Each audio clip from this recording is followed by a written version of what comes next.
we had AJ Styles, shockingly, along with Dragon Lee, become the World Tag Team Champions on Monday Night on Raw, and he had an excellent match with John Cena.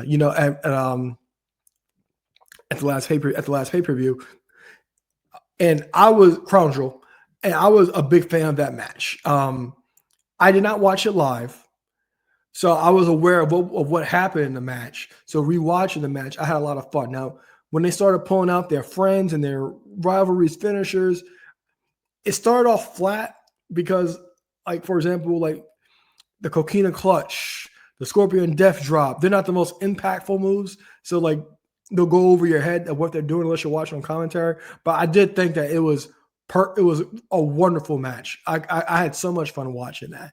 But AJ Styles, it was also noted that he'll be retiring next year in WWE. We also got the wonderful announcements from Alicia Taylor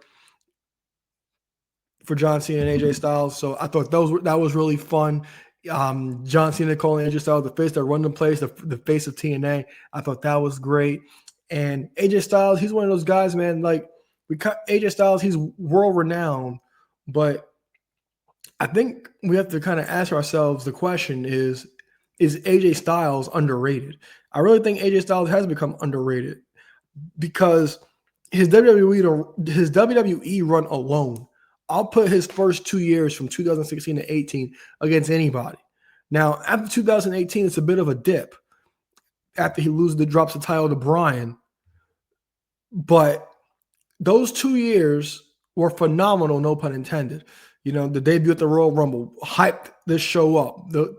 This show was there from AJ Styles' WWE run from day one. So we saw that.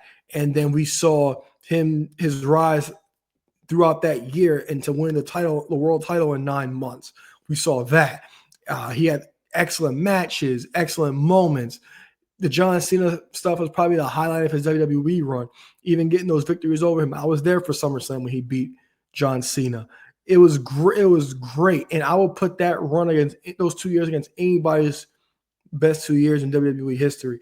And the reason I say underrated is because after that 2018 run, he's pretty much, I guess you could say, stagnant. You know, he might not. I don't think he really had a bunch of noteworthy things to actually do in WWE.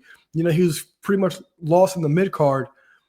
After that, you know, he won the IC title a couple of times. He had a lot of the stuff about the IC title. It was during the pandemic, so nobody even remembers that. He had that match with Bryan for the IC title in the IC title finals. He had that ladder match for the IC title with Sami Zayn and Jeff Hardy as well.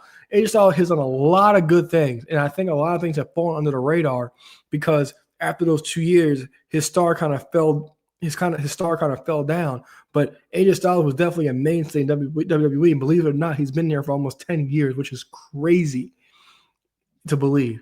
And even like the fact that he got this recognition from the WWE fans, and he was known as a TNA guy, and the stuff we did with TNA, I really want to go back and watch a lot of that stuff because I would really love to do an AJ Styles top 10 match list. There's a match I have not seen yet, and if anybody has seen it, please chime in.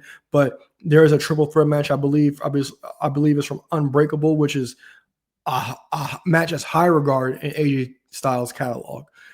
And I'm looking forward to actually watching that because I believe it is available to watch on TNA's YouTube channel. And I will definitely be watching that. But AJ Styles is somebody that we all have to appreciate and being a mainstay in the world of wrestling for the last 20-something years. And even when he gets the opportunity to show, he still is one of the best in the world at his age. So shout out to AJ Styles, and I'm looking forward to seeing what we actually have left with him before he ends up hanging up the boots.